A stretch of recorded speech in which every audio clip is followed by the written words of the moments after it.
What's going on, guys? My name is Victor. This is about Noodle Adventures or Adventures with Noodles, whatever I decided to make this channel titled as. But I just want to give a little bit insight of who I am and what I'd like to do for fun, and about my previous builds and my current one, which is my 2019 Honda Civic Type R. A little bit of views about it.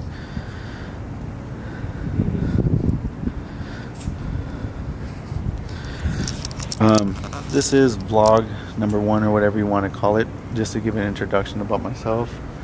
Let's go inside real quick.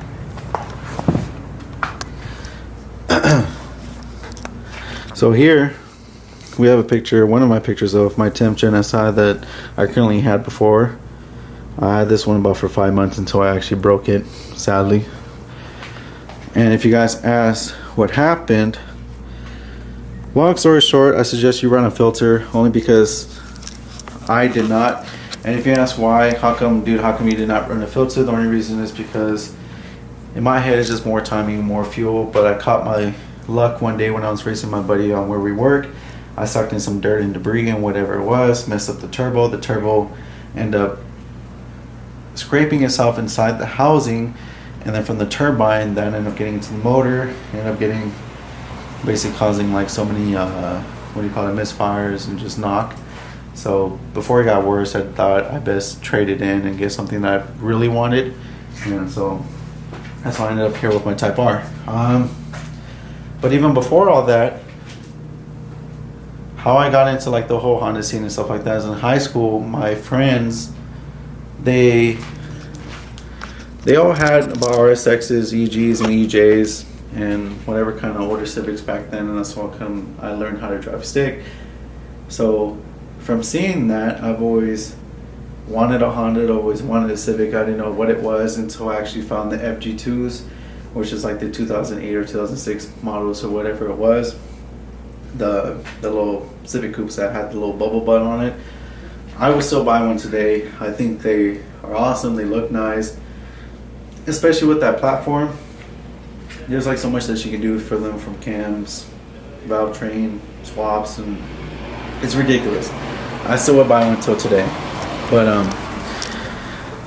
little bit more insight. I do have pictures here.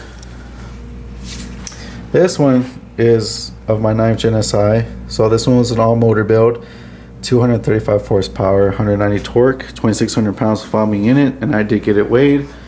Right over there where the cat picture is, you can't really see it. But I took it to go get weighed because I was curious one day on how much it did weigh without me. But only because I did remove the sound deadening, a lighter interior, as in the Buddy Club P1 seats. As you can see, some Joustmeister wheels, Wheelwood 4-pot brakes, and just a bunch of other mods to it that I really enjoyed. This bad boy, as I was explaining to you before, I did not run a filter. So if you ask me, I already explained, but she was the 27.1 turbo, full bolt-ons from RV6 downpipe to front pipe. She PRL intake and all that other good stuff. She was getting tuned by Derek Robinson up until I blew it, sadly. But even then, some things happened for a reason. I really wanted to purchase a car that I was gonna love and keep till the end. The SI, which was a temp gen, was a great. It is a great car. I think for the best bang for buck and what you can do, that 1.5 definitely makes some torque, and it definitely moves pretty quickly from what I've done to it.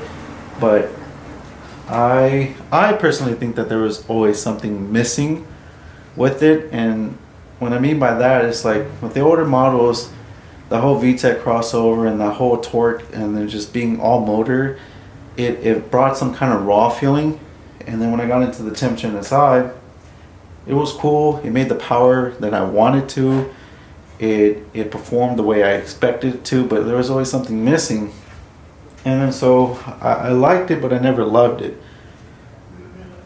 But as one of my dream cars, I've always saw myself as owning a Type R and always being a Type R owner, yada yada. And I always kept this picture up because one day I knew the time was going to come, at least in my like car career, and I'm always grateful and I'm very appreciative for what I have and thanks for having the opportunities I'm given in life. She is number 24, I think 332. I'll check right now.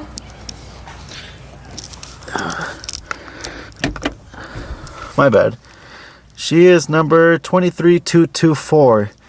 And if you ask, sorry about this, how many miles she's got, I've only had her for about a month now. Oh shit, my friend has my keys. Sorry. But she has about 2,500 miles. I mean, it's a great car. She does have the Acuity rocker arm, like I said. If I have it, then I do apologize. She also does have that centering spring from Acuity, which does help out a lot. I think so. It's a great car. If you ask me, shit, my thing going kind of crazy, huh? If you ask me how much I got it for, I was lucky enough to get it for MSRP.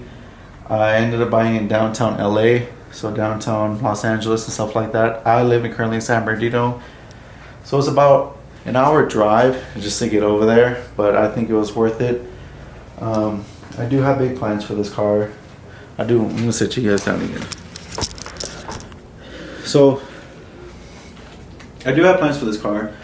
I don't know if I am going to autocross it, continue to drag it, or whatever I do, but I do tend to I tend to go to a lot of race meets, where they go be roll race nights out here and stuff like that, and that's something I do want to bring you guys on along, so you can see my view and what I see and what I do for fun.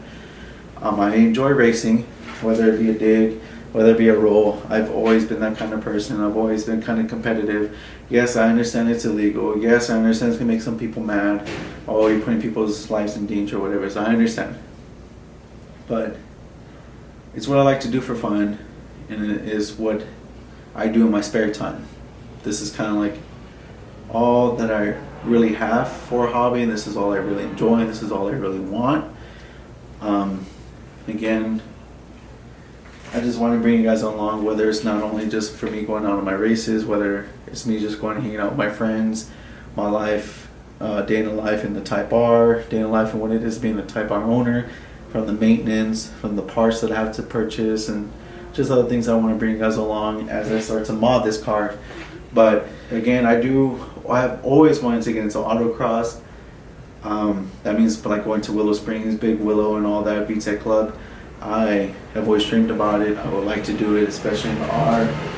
If you ask me what my next mod is besides the PRL Intercooler, the PRL Stage 1, and all the Acuity accessories, I do plan on getting the CMC upgrade, only because when I tend to shift this car, I do tend to power shift or sometimes shift quick enough to where the transmission does grind, and these cars do have a problem with the transmission grinding. I knew about it, and I'm accepted about. How can I explain it? I do accept it. I know what it is to correct it, and I'm going to do that. After that, it would probably be my dream wheels of my TE37s SLs. So that hopefully will come around pretty soon. But then again, this is vlog number 1. I just wanted to introduce who I am. My name is Victor. Some of you guys do know me as Noodles _ FK8, or my previous ones as FC3 or FG4. But I really do hope to see this channel grow, whatever it is. I just want to show you guys my in-depth view of what I like to do and just what I think about and stuff like that. So please do subscribe, and I do have a lot of things coming, planned for the Type R and things I would like to bring you guys along. Just bear with me and how I am and stuff like that. So thank you guys, and then just hit the subscribe button, and I'm pretty sure I'll bring some pretty cool content for you guys. Thank you.